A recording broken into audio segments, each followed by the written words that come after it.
في يقين فإما kahrolsun İsrail, kahrolsun İsrail, kahrolsun İsrail.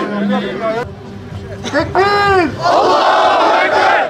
Tekbir! Allahu Ekber! İki yüzlü dünyaya inat, başını kuma gömen idraksiz inat. Bir halk, bir ümmet ölüme aldırış etmeden korkak düşmanın üzerine yürüyor. Unutmak felakettir. Unutmak felakettir. Covid'i stratejik bir aparata dönüştüren, insanlığın bu zayıf anında hayasızca ilk kıblemiz Mescid-i Aksa'ya saldıran terörist İsrail'in yaptıklarını telin etmek asgari bir durum arz etmektedir. İsrail asırlara sarı keto kültürüyle o bölgede hep düşman üreterek var olmaktadır.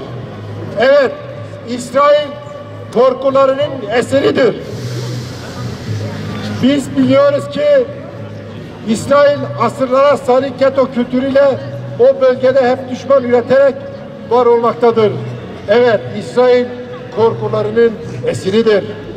Kardeşlerim, Siyonistlerin ilk saldırısını hatırlamadan, işgal edilen ilk şehri Hayfa'yı hatırlamadan, Mescid-i Aksa'ya yapılan saldırıyı anlayamayız. Vaat edilmiş topraklar bu kanlı sistemin motivasyon kaynağıdır. Müslümanlar artık cılız sesleriyle, o sokaklara çıkmakla, bu tür tepkilerle bir yere varamadıklarını bir daha görüyoruz.